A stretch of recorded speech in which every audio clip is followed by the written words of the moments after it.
A very good morning and welcome back to day two of the 13th edition of Digital Money organized by Payments Council of India. This two-day virtual conference, as you all already aware, focuses on the theme ushering into a new decade with tracks on reassessing regulations for the future, renovating payments, reimagining retail payments, and ramping up businesses with digital payments. Digital money has seen a massive growth in numbers this year with over 30 sessions, 100 plus speakers, and more than 1,800 registrations to participate in our conference. Before starting off, I would like to take this opportunity to thank our partners quickly. Our title partner, Lyra, our powered by partner, PhonePe, our agenda partner, PayPoint, our payments partner, PayU, our gold partner, Visa, Freshworks and AWS, our silver partners, Zeta and Paytm, our knowledge partner, PwC, and our design partner, Ethanos. Wow. So, with that, let us begin with the first session of the day. This session is a fireside chat on the topic Winning Digital Trust of Consumers in Payments, Role of Data Sciences, AI, and ML to Combat Fraud. For the same, I would like to welcome our esteemed guests. First, I would like to welcome our moderator for the session, Mr. Sanjay Jain, partner, Bharat Innovation Fund. We welcome you, sir. Pleasure to be here. Yes, and I would also like to welcome our speaker, Mr. Guru Bhatt, Vice President, Omnichannel and Customer Success Platform, PayPal. We welcome you, sir. Thank you very much. I would now request Mr. Jain to please take over the session. Thank you.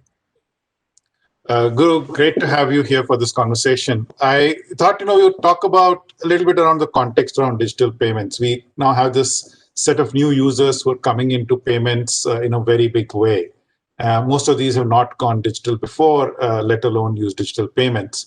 And so, the question really is, how do we build trust with these users? How do we make sure they are safe when they're transacting through digital means?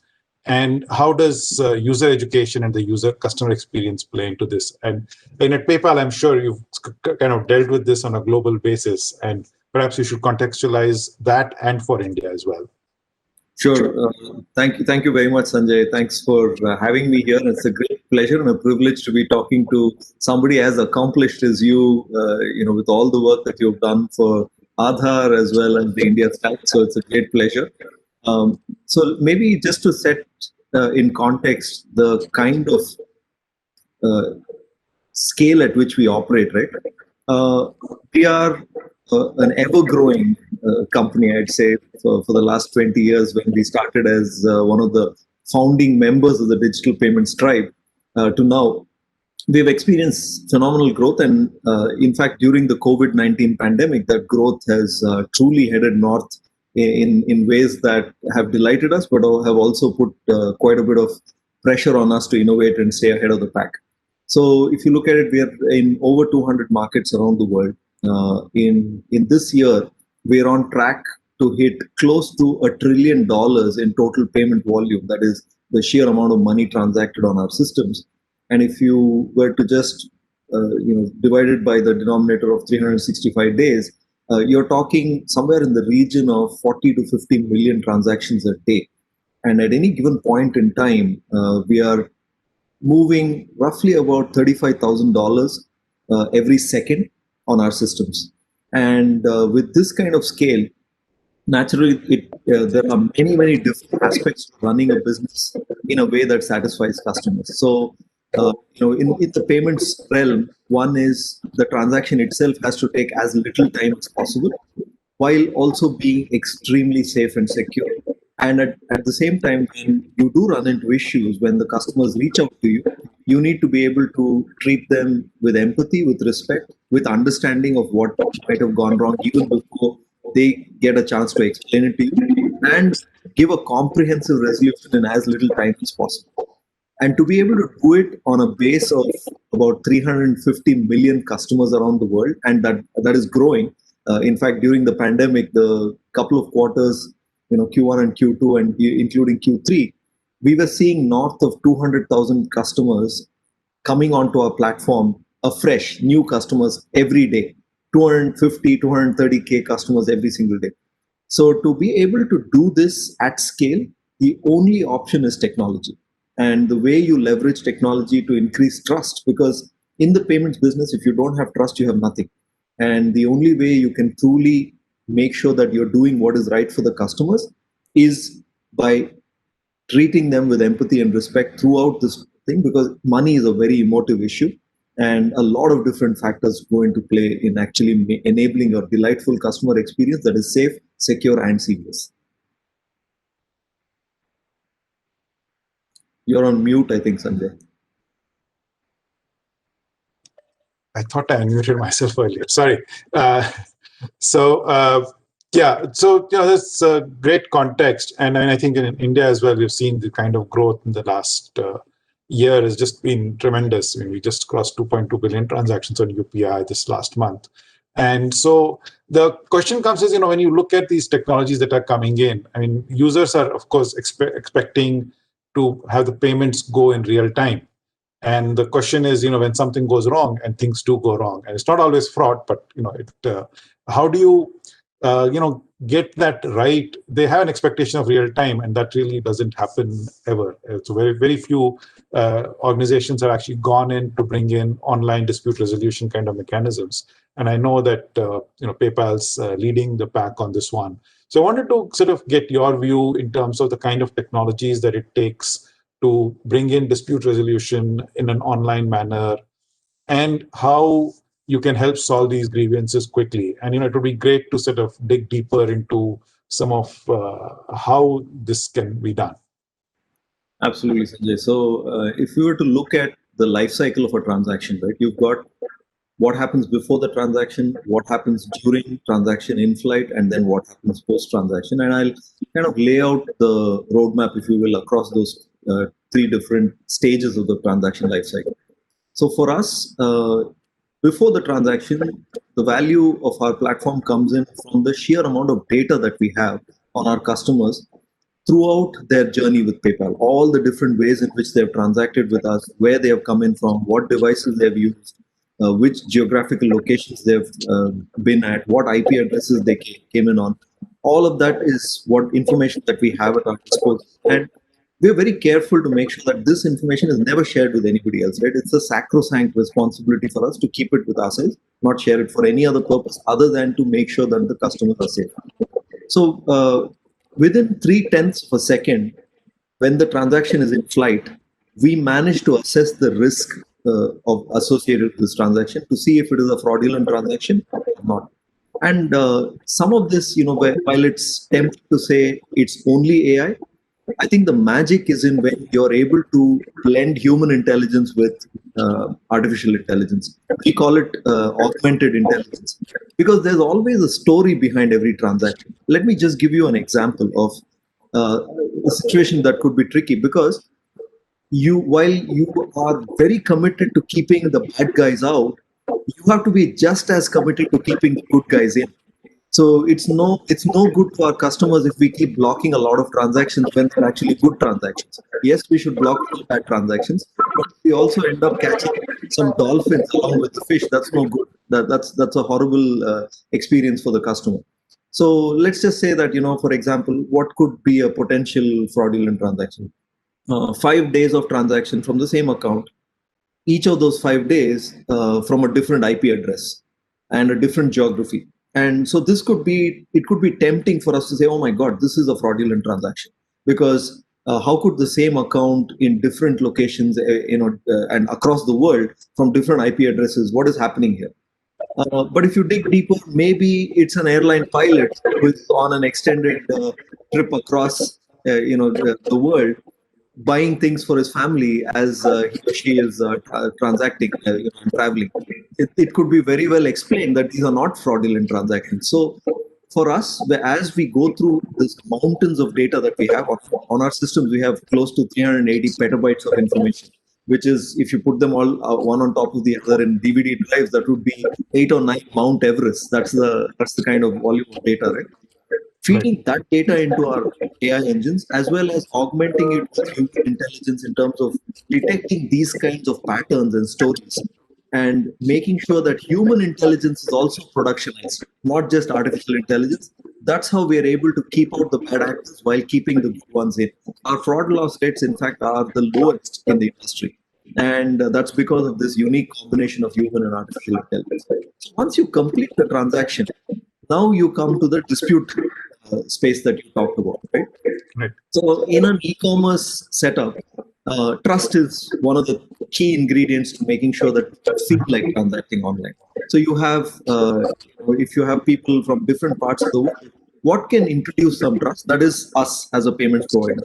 So we, in fact, at PayPal, have a unique value proposition. We give our customers the ability to have buyer protection as well as seller protection. So if you're a buyer and you're using PayPal to buy, you get a good 180 days on all valid transactions. There are some conditions, but on all the valid ones, you have 180 days to dispute that transaction. And similarly, you have seller protection, where a seller can also be indemnified against fraudulent disputes. The only way we can do it is by having technology underlying it. So we have three cases that we cover. One is item not received, where you didn't even receive the item. Or second one is significantly not as described. You ordered a blue shirt, you got a pink shirt. So this is something that you can protect yourself. The third case is account takeover, where your account has been compromised and somebody else has transacted. So we allow our customers to fight, to fight for their money on any of these three cases. So we have a user experience through which they can come in and dispute the transaction. We make it very easy for them to track the life cycle of how the dispute is progressing. And we also give them avenues through which they can resolve the dispute themselves by talking to the seller. And only when that negotiation doesn't work is when we get involved through a claim process and we are able to adjudicate thanks to the data that we have. This is one of those unique value propositions that has taken quite a while to build, but it's I'd say our pride and joy at PayPal that we have the dispute resolution platform. Right, and I think in India we were part of the payments committee last year, and just the timing is so COVID has just sort of stretched time in a different way, and we had sort of recommended that, and I think the RBI put out a notification sometime this year asking for all payment systems to bring in ODR, and we hope to see that come through within the Indian ecosystem as well, because I think it will be extremely useful for us to get this kind of technology in. Absolutely, and I'd like to just add one element of advanced technology that is needed when you have dispute resolution. When you have buyer protection and seller protection provided as two sides of the coin, Sanjay, there is a huge propensity for what is called collusion fraud, where buyers and sellers collude with each other to defraud the payments provider in the middle. And that's one of the areas where we have invested significantly in deep learning to be able to detect collusion fraud and what those patterns are. And those will become very key as India also moves forward, because the propensity for fraud is always high in every part of the world. It's not unique to any one geography. Correct. No, that is completely true. And that actually brings me to a very different point. And I think it sort of underscores the importance of technology, right? Because if you think of payments as being a very low margin utility infrastructure kind of business, then, it also, the cost of fraud can actually quite outweigh the potential margins that exist in this business. So, that really comes down to how you use technology well to reduce this cost. And again, some sort of learning from there would be very useful. Sorry, I was on mute. It's a good question, and the value proposition of fraud prevention is very clear, right? One is it's a low margin business, it's a volume business, so any incoming fraud pressure, if you're just letting it through, you're going to lose money. You don't have a business to stand on. So, for example, for PayPal, I'm talking about $1 trillion transacted on our systems, and if the incoming fraud pressure is roughly between 500 and 800 basis points at any given time, if you just let all of that fraud in, it's like 5 to 8% of your business. That's 50 to 80 billion dollars. That by far outstrips any revenue that we make, right? So that you will not have a business to stand on. So mitigating the fraud pressure is important to be viable as a business, for sure. And more than that, if fraud happens, trust and engagement and retention of customers will also be a challenge.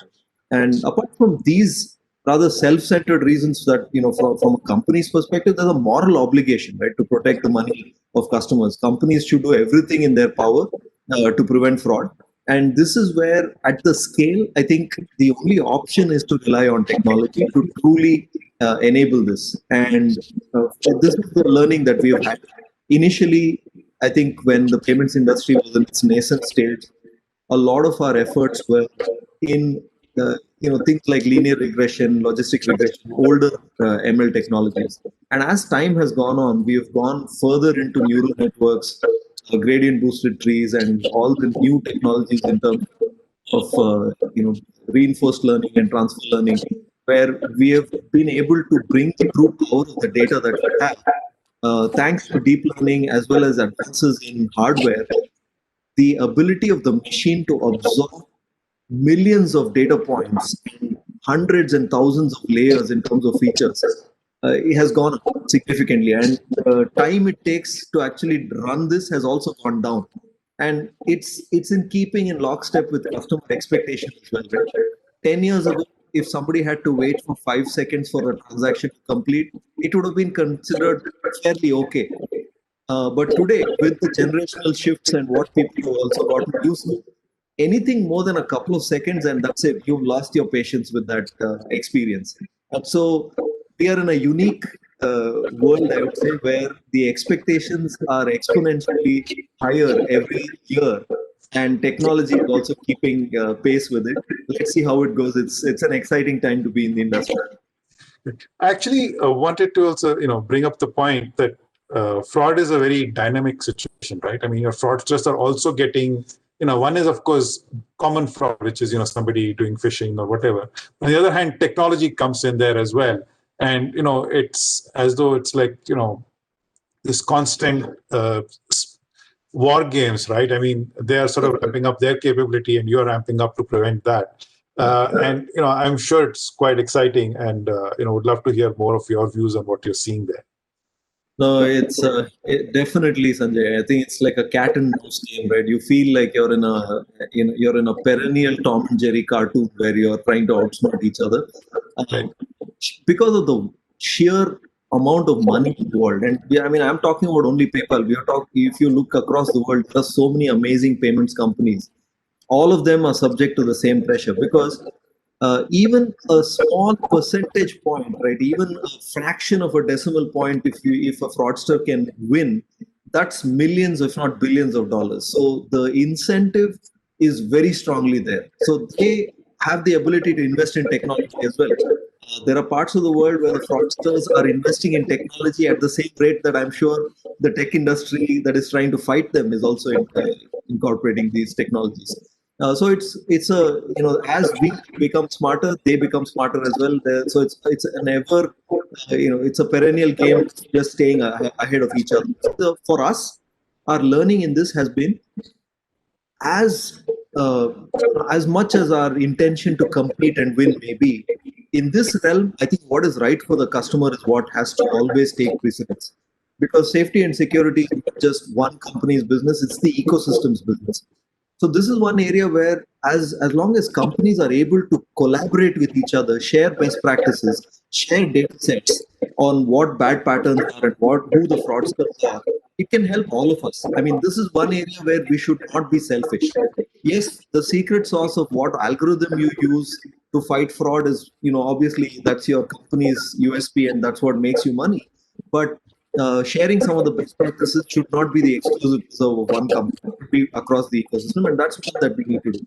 The other is events like this, collaborations with the press, etc., is extremely important, because no matter what we do, the customer also plays a major role in fraud, because we as companies can build tools, we can have the best processes, we can build multiple layers, bring in the best technology, etc. But if people are fraudulently tricked into sharing their pins or their passwords or their devices, then everything else that you've done goes out of the door, because you've literally opened your front door and asked the person to come in and steal you. So the education and creation of awareness among the customers is paramount, and I think that's why I appreciate events like this, where it's not just the technology, it's also education initiative and an onslaught that has to be constantly on. Right. No, I mean, customer education is actually, I think, one of the more important things. And I mean, we've seen that on an ongoing basis, but as new users coming in, you have to constantly reiterate that message and make sure that people are aware. So I think that's something which we have to constantly work on as an ecosystem. And again, it's an ecosystem responsibility. But again, from a tech perspective, perhaps there are cues can be given to the user as to better protect it, etc. And I'd like to touch upon it. I'm also told that there's, I think, audience questions coming in. So in a couple of minutes, let's sort of get through this part and then we'll go to those. So thank you. And I think the education bit is also not just in how to keep themselves safe, but also on what kind of tools and technologies that you should be using. For example, at PayPal, we are very acutely aware that our customers are constantly subject to pressure in terms of fraudulent SMSs, fraudulent emails, phishing scams, etc. So we try to build aspects into our tools that allow people to check if the email is truly from PayPal, for example, or help them find ways in which we are trying to build this into our tools as well. Simple ways in which within a couple of seconds, when a person gets an email purporting to be from PayPal, they can look for certain telltale signs. They can use their PayPal app to actually figure out whether this is a valid one or not, so that they can, from then onwards, go and interact with that communication in peace, knowing that it has come from the right place. Just keeping up to date in terms of security patches, keeping up to date in terms of your antivirus protections. I think these are all basic hygienes that we are tempted to take for granted because ignore, because there's always that interesting WhatsApp message to read, or there's always that interesting website link to click on. And the aspect of just making sure that you sweep your house clean and you vacuum your house and keep it neat and tidy just goes out of the window, right? This is the table stakes. You take it for granted. And I think the industry has to continue to keep educating as well as providing things that make it simpler for people. The more complex you make it, the harder it becomes to justify somebody spending 5 minutes of their time to do it. So it has to be AI and tooling that runs seamlessly in the background, keeping things clean, rather than the customer needing to constantly tend to it and nurture it. Actually, that's very much in line. I think one of the questions that we are here is really around when you talk about technology for fighting fraud. One of the questions comes around how we use behavioral biometrics to detect and. So I think this is really about prediction. I think that's the important element here. So what do you think on that one? Absolutely, and this is one area where we, along with many other companies in the ecosystem, are significantly investing. Because if you look at the digital footprint that we leave, it tells us a lot. The marrying of public and private data sets is where the magic lies in terms of behavioral biometrics and the devices that we use. So, for example, we are usually thinking about face recognition or a fingerprint recognition when we think about how we use our devices. But there are so many other factors. The pressure with which you hold your phone, how you hold your phone, how much pressure you exert when you type something into it, which areas which places you typically use your phone, what times of the day that you typically do things. All of these are aspects that define you as a person. So there could be more than 150 factors when you're looking at just how you use your device that could uniquely identify you. Now, even if one or two are off, maybe that doesn't indicate fraud. But let's say 20 or 30 things are off, and these are subliminal. They're as the person has asked, right? These are biometric in nature. These are just ambient, and these are things that you don't even know you're doing. So one person to another, the difference could be significant, and detecting fraud using these multiple factors is where we are looking at, because we've been tempted with a two-factor authentication that is prone to breakage. It is better than no factor authentication, but the two-factor is not good enough. Now, if you keep adding multiple other factors, it could become friction-filled, because the OTP itself is a point of friction, which makes us feel safe. But if you make it 10 other things, you then find it annoying, the experience. Now, how can you bring in multiple biometric factors in an ambient way that's behind the scenes? That's where the magic is. And I think the next billion or multi-billion dollar company is waiting to be formed in some of these areas. I completely agree with you. And in fact, I think, that's, I think, the right way to think about it is that the more we can bring in tech to fight fraud, or even, have entrepreneurs build the right tooling and tech, then I think the better off we will be. The other question is really around security features. I mean, it's not, I guess, just fraud from a user perspective, but broader computer security features, etc. How do we sort of bring those into the payment system? As I'm sure, I mean, I think a lot of that is table stakes, but are there anything else that we need to worry about? No, there are many other alliances that are part of the industry. For example, the FIDO Alliance, and there are many other alliances within the industry that are targeted at fighting smishing and phishing, carjacking, etc. Right? Because as we lead our lives in increasingly digital ways, practically every space that we inhabit in our lives is becoming digital. So even the vehicles that we will use to go from one place to the other will become entities where we can conduct commerce, and then the ability for somebody to come and hack that system is also there. So there are multiple alliances which are taking cognizance of the fact that we are becoming increasingly digital, and what security features we need to enable in every part of a person's life. It's not just your laptop or your mobile. Now you also need to secure your house. You need to secure your devices inside your house as they become more connected. Possibly you have a refrigerator that can order things on its own in the future. In that case, you need to have that be protected from being hacked as well. Your cars, etc. So there are security features across your digital footprint that need to be enabled. And this is what makes the security space so exciting, because like one of these things, right? It's an industry that will never have a recession, because that's a human need that never goes away. Great. So I think we have only time for one more question. So sort of, among all of the types of frauds we discussed, right, whether it's ID theft, phishing, wire frauds, etc., which has been the hardest to tackle? I mean, what's from a tech perspective?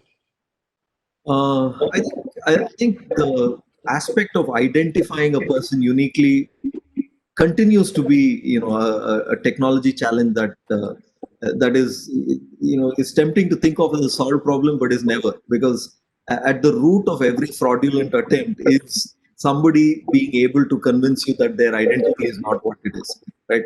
So that I would say at the root, that's the number one area which we focus. If we are able to solve a problem where identity is absolutely without any failure, always establishable, then fraud is much harder to perpetrate.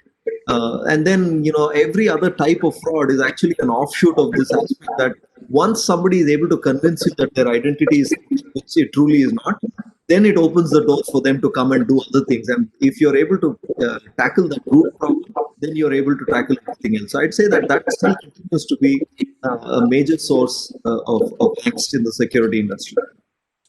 Great. Guru, this was a pleasure talking to you. I think that was a fantastic answer. The whole session was, I think, great. And so pleasure having you here. And Garima, back to you. Thank you so much, Sanjay. Kudos to you and your team for all the great work that you do. And honestly, the India is one of those exciting places in the payments world where the government and regulators are pushing innovation rather than hindering it. So it's an excellent place to be. Great. Thank you, Sanjay sir. Thank you, Mr. Bhatt, for such an amazing and insightful session and starting our day with such an amazing session. Thank you to the audience for making the session so interactive with all your questions. We will see you all in another remarkable session in a short while. Do visit our virtual exhibition space to check out our partner booths and their offerings. And please specifically visit Lyra's booth to participate in the lucky draw that they have and win some exciting prizes. Thank you so much, sir. Thank you. Thanks. Bye.